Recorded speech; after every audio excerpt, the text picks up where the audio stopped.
right. Before we wrap up, I do want to get to a report from our own Mark Stein. The coaching seat in Chicago, he says, is starting to heat up. Mark says the Bulls going 6-9 in December, compounded by missing the playoffs last season, has team officials, quote, increasingly assessing the coaching fit. You can take that as you will. Now let's note the Bulls have won their last 2 games, and Hoiberg has a pretty pricey contract too, which I imagine the team is not eager to eat, but I guess we'll have to watch that. Yeah, I don't think Fred Hoiberg is an NBA coach. I think he's a good college coach. Wow. I think he can work in the front office. His players don't trust him. Noah didn't last year. Mirotic is having issues now. I don't see it. Fred is sitting there right now going, I should have never left where was it? Iowa State. Yeah. See what I'm saying? Never left Iowa State. I'm with you. What they really want to do is sit around, look at some killer basketball highlights. So, hey, LeBron James very nicely has accommodated us by having a birthday today. That just gives us carte blanche. We have an excuse. We're just going to show you a bunch of awesome video. You know, this conversation actually started with LeBron, who does turn 32 today. He was asked to compare himself to Michael Jordan at the same age. And it really is an interesting inflection point to look at the numbers, because Michael had won 3 titles by 32, and guess what? Same for LeBron. And because LeBron didn't have to go through that, whole pesky college thing first, he has already racked up more points, rebounds, and assists than MJ. Not to mention, he does have one additional one of those shiny MVP trophies. So if what LeBron told us this summer is true, and he really is chasing Michael Jordan's ghost, Michael Jordan, not dead, but, that's what he said, to see who is the most dominant player of all time. It was news to Michael Jordan when he said that. That's all I'm saying. Not dead. He is at least on the way, right, to making a case for himself. Now, that being said, LeBron does feel that's where the similarities stop. He gave a quote yesterday on their actual playing styles. He was having none of the comparison. He was much more of a scorer, and at that point, did a lot of post work at that point in time. But our games were just different. His body is different. My body is different than his. All right, so who does LeBron compare to in the way he plays? I mean, he's obviously, right, guy's got a lot of magic in his game, the court vision, the passes, the way he controls the floor. Who's that guy in that shot? Oh, look at that. We also have, producer Danny called this morning LeBron the rich man's Pippen, which is maybe the first time he's been called that. Wow. Certainly defensively, you can see Scotty's influence on LeBron. We could run a half dozen of these chase down blocks, right? Mm-hmm. Oh, yeah.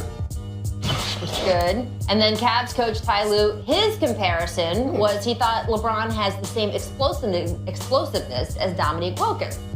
Another compliment. Yeah, I mean, look, I don't think there's any question when you talk about one of the greatest dunkers of all time, finishers. I mean, that's LeBron, too. Right, and of course, you got to throw in Dr. J, as far as I'm concerned. If you're going to talk about athleticism, boom, there you go. And Oscar Robertson, look, we keep talking about Oscar in reference to Russell Westbrook right now because of the triple-doubles. But let's be honest, all a triple-double is a way of measuring all-around influence in a basketball game.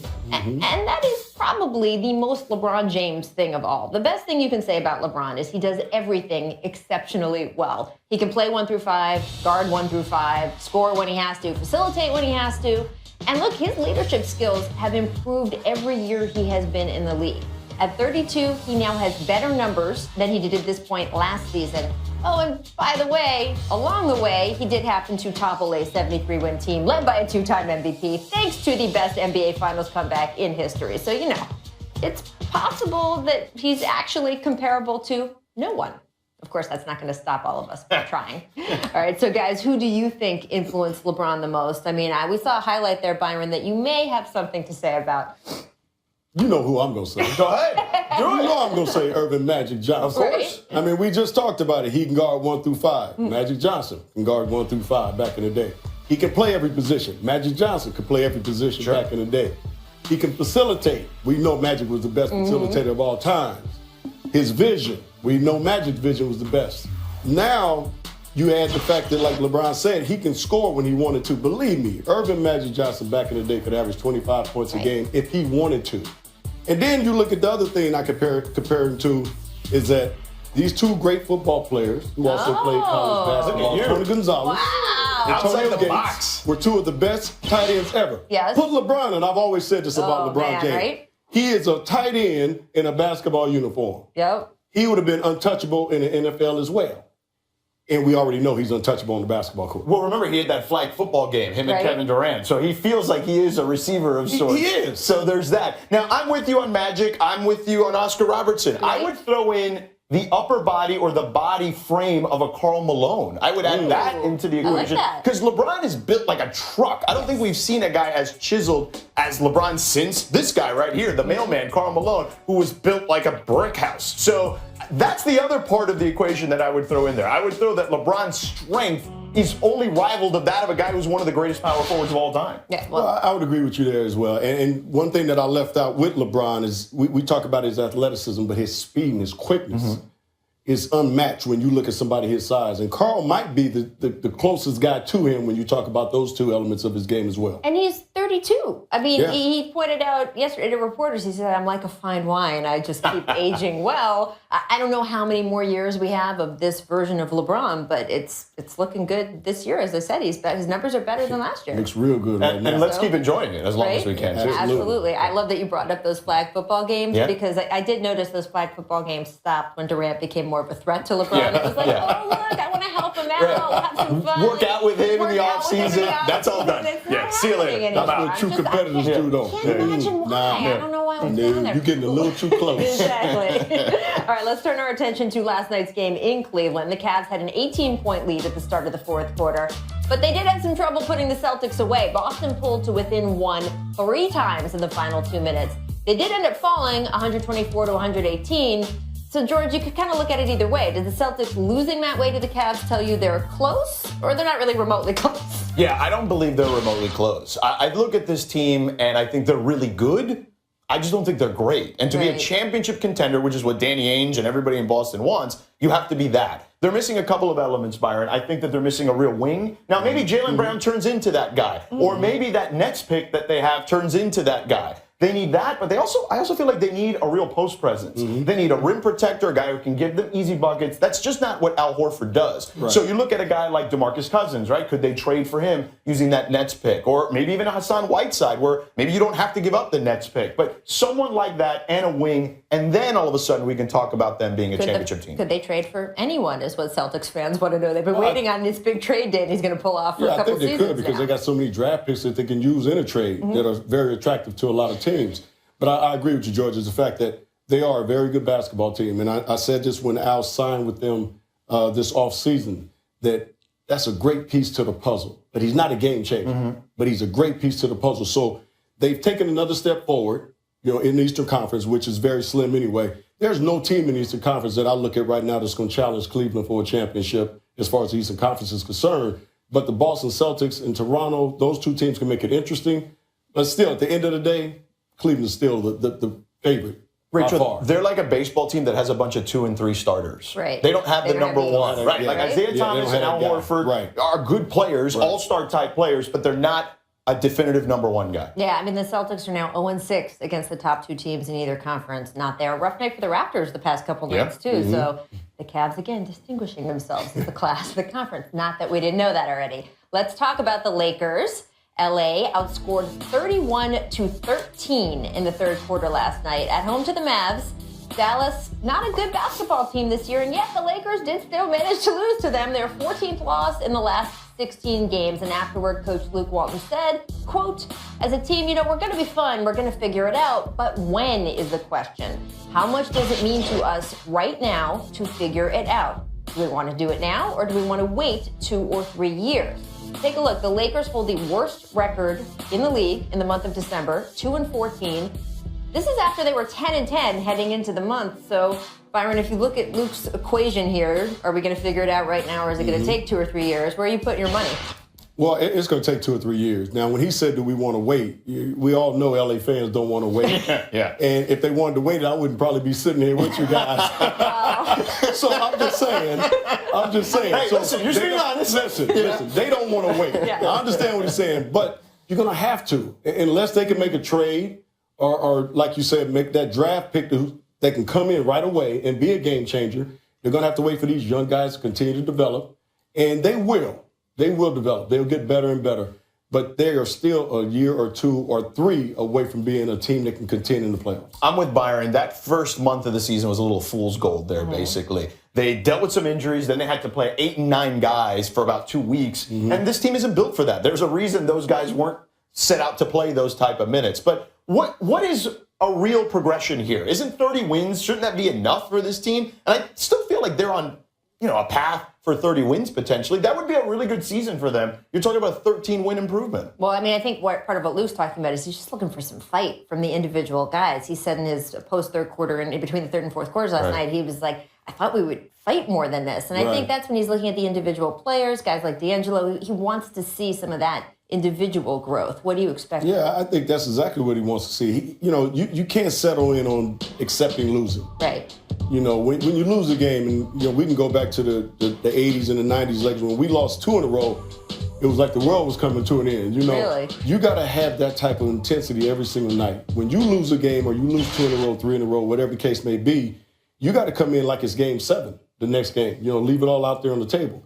And I don't think that's what he's getting right now for the young guys. They're kind of settling in. And I still think they're in that figure it out stage. It's still early in the marriage. They're still trying to figure it all out. But it is going to take some time, so people just have to be patient. Byron, the reality is this, and Rachel, is that they brought in some veteran guys like Lou Deng and Timothy Mozgov, but they're not the best players on the team. And to change that type of culture, the guys who are the best players on that team have to change that culture. You need a leader.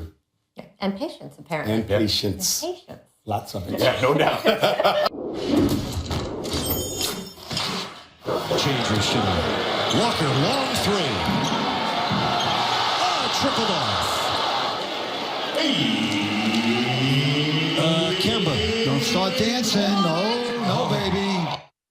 Yeah, I like Kemba Walker so much, but that was unfortunate. Tony Fiorentino did a nice job there. No dancing, baby. That was good. I mean, do you Don't ever shimmy. pass the fire? Nah, man, you don't shimmy unless you know it's in. You can see it through the... Wait till it goes in the hole, then you start shimmying. You were talking in the break about Swaggy P. Yeah, look, that reminded me of that Nick Young shot back in 2014, right? So Swaggy takes the shot, he throws his hands up like, oh, but at least Byron, you said it. He turned around and checked to see if it went in. Right. Oh. He caught himself. He caught him quickly. Now, Kemba was like, oh, this is all good. I'm not going to worry about any of this. Dedicated. I know myself. But I will give Kemba more credit because I love the swagger he puts into it. Kind of like Antoine Walker with a little shimmy. Right. To me, if you can shimmy like Antoine Walker can shimmy, you deserve some love. There's a little hip movement there, too. Yeah. Antoine was the king of the shimmy. It went in. Right, Then you can exactly. shimmy. Then you can shimmy. Yes. You can get it done. He was the king of the shimmy. He was, Exactly. man. Antoine was the best at that stuff. Let's move on to another guy who gets it done, Russell Westbrook. He was ejected in the third quarter last night. Not as much getting it done. It was because he was arguing with the refs over whether the shot clock should have been reset or not. Afterward, he was not happy. Take a listen. It's just crazy, man, especially for me, because I feel like, I don't get the benefit of that most of the time, especially throughout the game with refs. And I get so many texts just for talking. I can't even say nothing when I'm getting hammered every time I go to the damn basket throughout the games and previous games, not tonight, but every night. And I just don't get refs the same way as other people, and I don't appreciate it.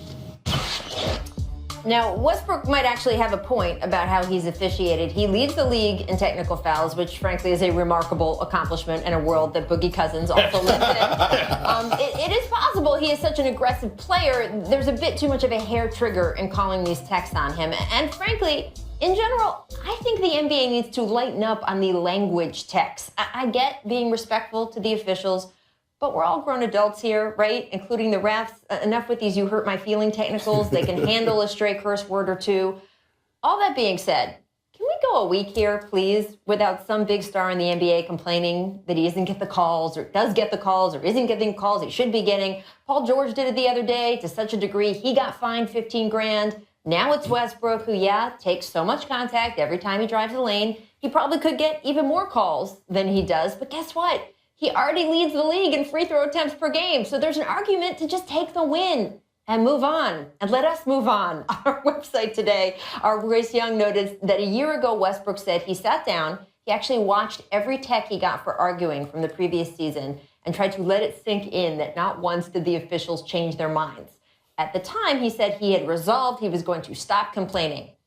You may want to check back in on that. George, where are you on this? Well, listen, I agree with you. I think that we could sit here and dissect every play and say everyone deserves more calls, right? When you were playing and coaching, I'm sure you wanted more calls. Absolutely. That's just kind of the way this thing works. Right. But when we just came off this whole 2-minute report thing with Golden State and Cleveland, I think Kevin Durant made a good point, which is, and LeBron too for that matter, which is we're kind of scrutinizing these guys even a little too much. They're all human, and they're going to make some mistakes. You're going to miss some stuff, even with 3 referees. It's why we're experimenting in the D League with 4 and 5 referees. But do we need more calls? Do we right, really need that's that? kind of my point. I almost feel like that hurts the game more if we're stopping play and getting to the line. He's leading the league in free throw attempts enough. Like, Russ, I love you, but come on, pump the brakes on this one. You give Westbrook a pass? You think he's right? I do give him a pass because Okay. I do think he's right to a certain extent, and I agree with George. He is leading the league in free throw attempts, so you can't complain too much. Come on. But we all know Russ. You know, this is one of the fiery guys in this league. He plays with so much passion, and he loves the competition. He loves the game. You know, so as a referee, you know, you got to sometimes, you know, hold your brakes as well because you do know who you're talking to. Right. You know, this guy is very passionate and sometimes he's very emotional. You know, so he's going to say some things just in the heat of the moment. And sometimes as a referee, you got to let that go. You know, so you got to understand, as a referee, you get scouting reports too. So you know when Russell's out there, he's going to probably get a little heated over certain calls. And sometimes as a ref, like I said, you got to let it go. But Russ, you can't complain too much because you are leading the lead. So just kind of, you know. Let's everybody just take it down just a notch. A lot we of- just all get along. A lot of young That's refs all. in the league, Just by keep the it all way. get along. That could be the case too. A lot of younger just don't refs in know the it. league. Yes, Yeah. no, They they don't know want it. to assert themselves, Right. and I get that. But Yeah. we've all heard the curse words before. We don't have to get in our fainting couches. It's all good.